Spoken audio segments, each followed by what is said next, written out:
अहम आत्मा गुणाकेशः सर्वभूतानां स्थिता। भगवान ने एक नर से कहा था कि हे पार्थ, इस समस्त चराचर जगत के हर एटम में, हर भूतों में आत्मा के रूप में मैं ही विद्यमान हूँ। कॉन्शियसनेस के रूप में मैं ही विद्यमान हूँ। अगर इस ब्रह्मांड को भगवान का एक रूप बना करके देखा जाए, जो कि है, तो एक चीज़ निकल के आती है कि ये जो ब्रह्मांड, जिसकी एक फ्रीक्वेंसी है, जिसका एक चरित्र है कि ये हमेशा एक्सपैंड कर रहा है। यूनिवर्स बिग बैंग के बाद से ही हमेशा एक्सपैंड कर रहा है। ये ब्रह्मांड सृष्टि के बाद से ही हमेशा एक्सपैंड कर रहा है। न पृथ्वी रुकी है, न चंद्रमा, न सूर्य, न ये ग्रह, और ना तो हमें रुकना चाहिए। यही नियम है। अगर आप इस ब्रह्मांड की ऊर्जा से अगर आप सिंक होना चाहते हैं, इसके साथ गो विद द फ्लो करना चाहते हैं, आपको हमेशा चलायमान रहना ही चाहिए। चलायमान का मतलब पैदल चलना नहीं, एक्सपैंड करते रहिए। जिस भी लेवल पर लाइफ आज है, कल आप यहीं मत खड़े रहिए। जब आप ये कर लेंगे तो ये ब्रह्मांड आपको ऑटोमेटिकली अपनी एनर्जी के साथ लाइफ में अगले इवेंट्स दिखाना पॉजिटिविटी के साथ शुरू कर देगा। और जब ये नहीं करेंगे तो स्ट्रेस, एंजाइटी, प्रॉब्लम, टेंशन, ये सब बना रहेगा। नमस्कार मित्रों, मेरा नाम है ब्रजेश मिश्र। मैं ज्योतिष और विज्ञान का छात्र हूँ। आपका स्वागत करता हूँ आपके अपने channel scientific astrology with Brajesh Mishra पर, जहाँ पर हम ज्योतिषीय घटनाओं को जानने समझने का प्रयत्न करते हैं। कौन सा गोचर कितनी शुभता ला रहा है। मित्रों, आज हम बात करने वाले हैं फरवरी 2026 की, जहाँ पर आपके मीन राशि के 12वें घर में पंचग्रही युति बनेगी। 12वां घर, 6वां घर, 8वां घर बहुत अच्छा तो क्लासिकल्स में नहीं बताया गया है, और ये है भी नहीं।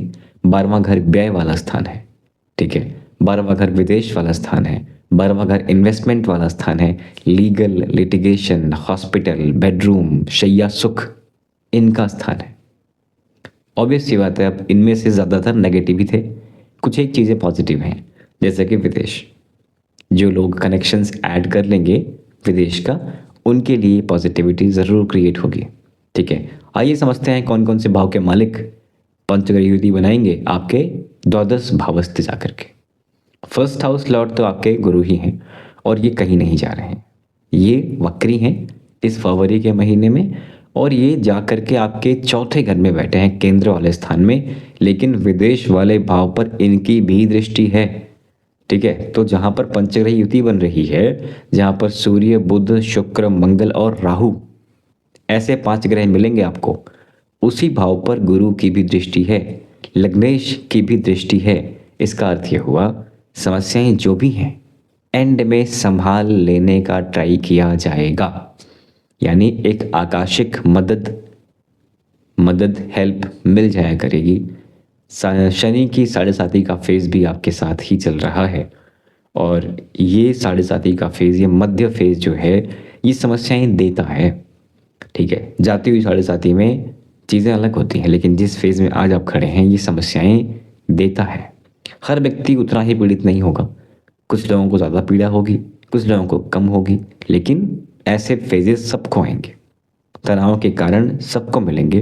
पुरुषार्थ, पराक्रम, आलस, लथार्जी, यानी कि निंद्रा, तंद्रा, भयम, क्रोधम, आलस्यम, दीर्घ सूत्रता, ये शनि देगा आपको। निंद्रा भी देगा, आलस भी देगा, भय भी देगा, क्रोध भी देगा, और धीरे धीरे काम करने का एक ऐसा ऑरा क्रिएट करेगा कि आपको कोई भी काम एक बार फोकस होकर कर ही नहीं पाएंगे। टाइम लगेगा, फालतू का टाइम लगेगा, ठीक है। तो ये चीज़ें तो होंगी, और ये पूरे साल भर होंगी, तो सिर्फ फरवरी की बात ही नहीं है। फरवरी में क्या हो रहा है, देखिए मित्रों, आपके लिए आपके दूसरे घर के मालिक और 9वें घर के मालिक आपके धनेश और आपके भाग्येश मंगल होते हैं। मंगल वर्तमान में जब हम बात कर रहे हैं 23 फरवरी तक अपनी उच्च की राशि और इनकम वाले स्थान में, लाभ वाले स्थान में जाकर के बैठे हैं। 23 फरवरी तक का फेज आपके फाइनेंशियल एस्पेक्ट को लेकर के बुरा नहीं है, ठीक है। पुरुषार्थ, पराक्रम वाले भाव के मालिक और आपके अष्टम भाव के मालिक जाकर के बैठे हैं, मतलब बैठेंगे 6 फरवरी से आपके द्वादश भाव में। सुख भाव के मालिक, घर, गाड़ी, पैसा इत्यादि के मालिक शादी वाले भाव के मालिक जाके बैठेंगे लीगल लिटिगेशन व्यय वाले स्थान में। देखा जाए ना तो देखिए फर्स्ट हाउस लॉर्ड ठीक है, अपनी जगह पे हैं, केंद्र में हैं, वो इतना प्रॉब्लम नहीं करेंगे। सुख भाव को लेकर थोड़ी समस्याएं ज़रूर हैं, यानी कि माता को लेकर के, माता के साथ सामंजस्य को लेकर के, उनके स्वास्थ्य को लेकर के, आपके खुद के ये फोर्थ हाउस, ये जो आपका एरिया है, चेस्ट वाला एरिया है, इसको लेकर के, इन्वेस्टमेंट को लेकर के, झगड़ों को लेकर के, थोड़ा सा स्टमक संबंधित इश्यूज को भी लेकर के ये समस्याएं हो रही हैं। ठीक है, अब यहाँ पर विवाह वाले भाव का मालिक चला जाए, झगड़े बनना, सबको झगड़े बनना। देखिए बात ऐसी है कि जिनके पहले से झगड़े चल रहे हैं वो कुछ सोच रहे हैं, सेपरेशन वाली सी चीज़ें सोच रहे हैं। आप ये मान लीजिए गोचर का साथ मिलता दिख रहा है, यानी कि हो जाएगा, झगड़े और बढ़ जाएंगे। लेकिन जिनके बीच कोई झगड़े नहीं हैं उनके में भी थोड़े से मतभेद होते हुए दिख रहे हैं। इसलिए विवाह वाला भाव इस फरवरी का महीने में बहुत अच्छा तो आप एक्सपेक्ट नहीं कर सकते। ठीक है, और पुरुषार्थ पराक्रम वाले भाव के मालिक जब द्वादश भाव चले जाएं तो अच्छी चीज़ ये है कि ये ऑनलाइन चीज़ों में, डिजिटल चीज़ों में मदद तो मिलेगी, लेकिन ऑफलाइन या मेहनत करने वाली चीज़ों में आपको लेथार्जी आएगी, जैसा कि हमने पहले समझा। ठीक है, और पैसे खर्च होते हुए दिख रहे हैं, घर पे, गाड़ी पे, ये सब पैसे खर्च होते हुए दिख रहे हैं, स्वास्थ्य पर पैसे खर्च होते हुए दिख रहे हैं। और आपके नौकरी वाले भाव के मालिक यानी कि सूर्य रोग रिपो ऋण वाले भाव के मालिक जाके बैठे हैं व्यय वाले स्थान में। सूर्य शत्रुवत है, सूर्य वाले घर में केतु बैठा है। अब सूर्य अपने घर को देखेंगे तो सही, नौकरी वाले भाव को देखेंगे तो सही, तो जैसा आपने जनवरी देखा है नौकरी के पर्सपेक्टिव से, वैसा फरवरी तो नहीं है, उससे बेहतर है। और खासकर किसके लिए बेहतर है? जो विदेश संबंधित चीज़ों में, एमएनसीज में, या किसी भी तरीके से ऐसी जगह पे नौकरी कर रहे हैं जहाँ पर विदेश का एस्पेक्ट हो, तो उनके लिए ज़्यादा शुभ है। लेकिन लीगल लिटिगेशन, झगड़ों वाले मामलों में तो सूर्य दंडाधिकारी है, असत्य को जो उसने गलत किया होगा उसके साथ तो समस्याएं ये करने वाला है। ठीक है, तो अगेन ये लीगल लिटिगेशन मामलों को अगर जिसका भी समस्याएं नहीं है तो नौकरी को लेके, विदेश वाली नौकरी को लेके बहुत चिंता नहीं है, समस्याएं ठीक होती दिख रही हैं, यानी कि आपके यहाँ पर काम बनते हुए दिख रहे हैं। शादी वाले भाव की बात हम पहले कर चुके हैं। भाग्य वाले भाव के मालिक यानी मंगल जाएंगे, लेकिन कब जाएंगे? ये 23 फरवरी के बाद। तो 23 फरवरी के बाद आपको भाग्य का साथ मिलता दिख रहा है। कहाँ से? विदेश से।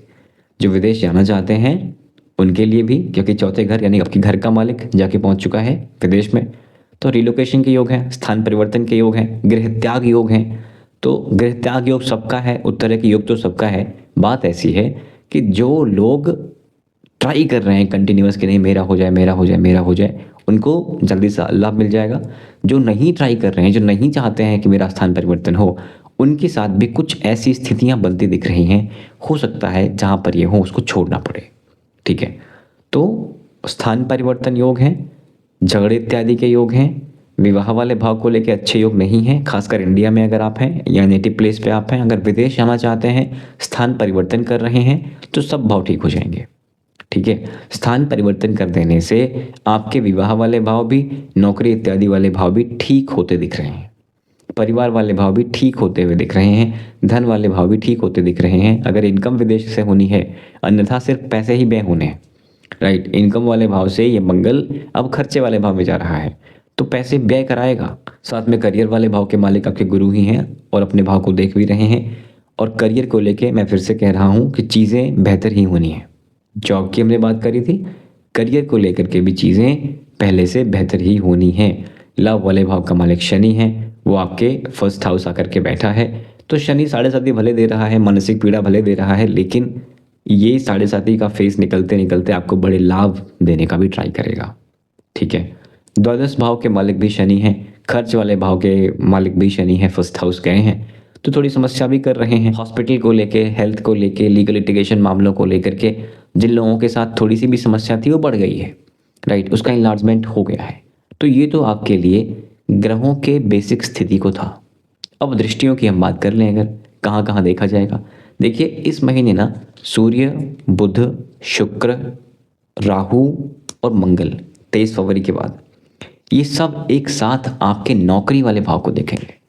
ठीक है। तो नौकरी वाले भाव को लेकर के विदेश वाले भाव से संबंधित जो लोग एमएनसी इत्यादि की चीज़ों में हैं उनके लिए तो अच्छा है। जो लोग लीगल मामलों में नौकरी करते हैं, लॉ में हैं, उनके लिए भी ठीक है। जो इन्वेस्टमेंट करना चाहते हैं, क्योंकि शुक्र 12वें घर में ठीक माना जाता है, प्रॉब्लम वहाँ नहीं करेगा। ठीक है। राहु 12वें घर में तो नौकरी, अगेन एमएनसीज विदेश, क्योंकि राहु विदेशी ग्रह है। तो मोटा मोटा अगर देखा जाए ना कि कहीं से भी विदेश का एस्पेक्ट निकल के आए तो नौकरी का कहीं से प्रॉब्लम नहीं दिख रही है। लेकिन अन्य चीज़ों में जैसे आपको स्वास्थ्य हो गया, मैरिटल लाइफ हो गई, तो अगर इसमें विदेश का एंगल नहीं है तो फिर समस्याएं ये ज़रूर होंगी, लेस और मोर ज़रूर होंगी। सावधान रहने का ट्राई करिएगा, अपने हाथ में बस कर्म करना है और जो होना है वो होके रहेगा। कर्म क्या है, कितना कर्म करना है, कर्म होने के बाद क्या नहीं होगा, इसको समझते हैं एग्जाम्पल के साथ। देखिए मित्रों, मैं वृश्चिक राशि का जातक हूँ और मेरा 29 मार्च 2025 जिस दिन ढैया मेरी ख़त्म हुई है उस दिन मेरी गाड़ी का एक्सीडेंट हुआ था। ठीक है। गाड़ी का एक्सीडेंट हुआ एक बहुत बड़े जानवर से, अचानक से पता नहीं कहाँ से कूद के सामने आ गया, तो मेरी गाड़ी का बोनट, शीशा सब टूट गया। गाड़ी मैं ही चला रहा था तो मुझे कुछ नहीं हुआ। रीज़न बताता हूँ आपको मैं। एक भाग्य है कि वो होना था, वो कूदना था, झाड़ी में से कहीं गाड़ी पे ही कूदना था, वो कूदा। मेरी गाड़ी की स्पीड मात्र 20 की थी। 20 की स्पीड होने से मैं रोकते रोकते रोकते रोकते गाड़ी खड़ी कर ले गया था उसके सामने। एक्सीडेंट तो फिर भी हुआ, गाड़ी को डैमेज भी हुआ, अच्छा खासा डैमेज हुआ, लेकिन मैं सेफ रह गया। अगर मेरी स्पीड तेज होती तो आप ये मान लीजिए कि शायद कुछ और भी दिक्कतें होनी ही होनी थी। तो ये कर्म था, है ना। यही कर्म करना है आपको। जो होना है, जो इवेंट्स तय हैं वो तो तय हैं। इंटेंसिटी कम ज़्यादा कर सकते हैं अपने कर्मों के माध्यम से, तो बस नियत कर्म करने का ट्राई करिएगा। इस फेज में जैसे आपका निंद्रा, तंद्रा, भयम, क्रोधम, आलस्यम, दीर्घ सोचता जो भाव है, जो आपको पीड़ा दे रहा है, उसको ठीक कैसे कर सकते हैं। सबसे पहला काम शनि का उपाय और चंद्रमा का उपाय। चंद्रमा क्या है आपका? चंद्रमा मन सो जात चक्षुहो सूर्यो जायते। मन, मन क्या है बेसिकली? जो आपका ये ब्रेन का पार्ट है ना, सबकॉन्शियस का पार्ट है, वहाँ से ऑपरेट होता है आपका मन। तो अगर यत पिंडे तत् ब्रह्मांडे, अगर सारे ग्रह आपके बॉडी में विद्यमान हैं तो ग्रहों को ठीक करने के लिए बाहर से ज़्यादा इफेक्टिव उपाय आपके बॉडी के अंदर होंगे। चंद्रमा को ठीक करना है, क्या करना पड़ेगा? सबसे पहला काम, डीप ब्रीदिंग करते रहिए। मैं रोज़ बोलता हूँ, लो आप में से काफ़ी लोग ट्राई भी कर रहे हैं और आप में से काफ़ी लोग इग्नोर कर रहे हैं। करके देखिए, रोज़ डीप ब्रीदिंग करके देखिए। 10 मिनट ही दीजिए, लेकिन दीजिए। ठीक है। चंद्रमा आपके ऑक्सीजन इनहेल करने से ब्रेन को ऑक्सीजन पहुंचेगी, न्यूरॉन्स कंफर्टेबल होंगे, आपकी कॉग्निटिव बिहेवियर बेहतर होगी, हैप्पी हार्मोन्स रिलीज होंगे और आपका मन शांत होगा। ठीक है। और शांत मन ही बेहतर डिसीजन ले पाता है। अगर बॉडी अलाउ करती है, अगर शरीर आपका साथ देता है तो उल्टे खड़े होने का भी ट्राई करिए, शीर्षासन करने का, हेड स्टैंड करने का भी ट्राई करिए। किसी भी ऑर्गन की अच्छी हेल्थ के लिए ब्लड और ऑक्सीजन, ये दोनों बहुत आवश्यक हैं। इनहेल करने से ऑक्सीजन तो मिल जाएगा, उल्टा खड़े होने से ना ब्लड का फ्लो भी उस ऑर्गन की तरफ बढ़ जाता है। तो ये करने का ट्राई कर लीजिए। अगर वेट बढ़ गया है, समय ज़्यादा हो गया है, उम्र बढ़ गई है तो नहीं कर पाएंगे, आदत नहीं है तो नहीं कर पाएंगे। तो इसका मतलब फिर कुछ और करिए कि आपके बॉडी में ब्लड फ्लो बढ़े। योगा करिए, वर्कआउट करिए, कुछ भी करिए जो आपको कंफर्टेबल लगता हो। लेकिन जब शनि फर्स्ट हाउस बैठे, कभी भी बैठे और किसी के भी बैठे, एक बात समझ लीजिए, बिना फिजिकल वर्कआउट किए आपको कोई लाभ नहीं मिलने वाला। शनि श्रम कराता है। पहले घर में बैठा है तो बॉडी वाला श्रम ज़रूर करते रहिए, ये बहुत बड़ा उपाय है। ठीक है, ये करते रहिए। भगवान शंकर को नित्य प्रति जलाभिषेक करते रहिए। ये टाइम पे ना जो आपको भय आ रहा है, फियर है, इनसिक्योरिटी है, डर है, एंजाइटी है, मैं आपको सच कहूँ ना, ये सब कुछ होता है, सबका आता है ये फेस, मेरा भी आया था। और मुझे जिस चीज़ ने बहुत काम किया, पहली चीज़ वो है चंद्रशेखर अष्टकम का पाठ नियमित रूप से।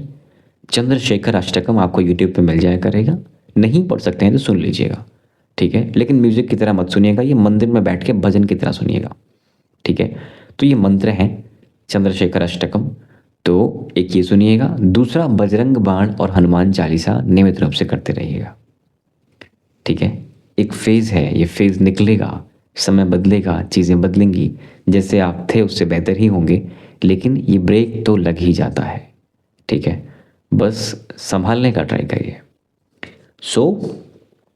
शनि के उपाय हो गए, चंद्रमा के उपाय हो गए।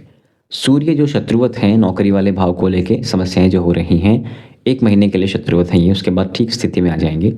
अब आप एक काम करिएगा, सूर्य के लिए एक तो सूर्य आपकी आत्मा का, आपकी हार्ट का कारक है। जो लोगों को पहले से ही हार्ट की समस्याएं रही हैं वो और ट्रिगर होने वाली हैं, बढ़ने वाली हैं। तो क्यों बढ़ती हैं? बीपी, कोलेस्ट्रॉल, डाइट, जो भी चीज़ें हैं, ज़्यादा आपको पता होगा, मुझे तो नहीं पता, उनको ठीक करने का ट्राई करिए। ठीक है। दूसरी चीज़, नित्य प्रति अगर व्यायाम कर रहे हैं तो ठीक है, भगवान सूर्य को जलाभिषेक करते रहना, जल देते रहना, अभिषेक तो नहीं कह सकते लेकिन जल अर्पण करते रहना भगवान सूर्य को, ये काफ़ी अच्छा रहेगा। 5 से 6 मिनट के आसपास से 7 मिनट के आसपास की वीडियो आपको मिल जाएगी यूट्यूब पे आदित्य हृदय स्तोत्रम के लिए, वो भी करते रहिएगा। ठीक है। तो और ऐसा नहीं है कि आज से टाइम निकालना है ना, आप नहा धो करके डीप ब्रीदिंग करने जाएं अगर, ठीक है, डीप ब्रीदिंग करने जाएं तो सेम टाइम पे प्ले कर लीजिए, इधर डीप ब्रीदिंग आपका होता रहेगा, इधर ये काम हो जाएगा। अच्छा भी है, उस टाइम पे आपके ज्ञान चक्र एक्टिवेट होते हैं, जो आप गहरी सांस लेते हो, फोकस यहाँ पे डालते हो, राइट। तो ये करते रहिएगा। अगर नौकरी की समस्याएं काफ़ी ज़्यादा हैं तो गणेश जी को दुर्वा समर्पित करते रहिए बुधवार के दिन। ठीक है। और कोई बहुत विकट स्थिति तो नहीं दिख रही है, जो चीज़ें हमने बात करी हैं वही है। आशा करता हूँ कि ये एक फेज़ आपका व्यय वाला भाव, हॉस्पिटल वाला भाव, लीगल वाला भाव जो एक्टिवेट हुआ है, ये आराम से निकल जाए। फिर अगले महीने समस्याएं ऑटोमेटिकली कम हो जाएंगी, क्योंकि सारे के सारे ग्रह आपके फर्स्ट हाउस में आ जाएंगे, right. So that's it for now मित्रों। आपके सपोर्ट के लिए बहुत बहुत धन्यवाद। Thank you very much. नमस्कार। जय श्री राम।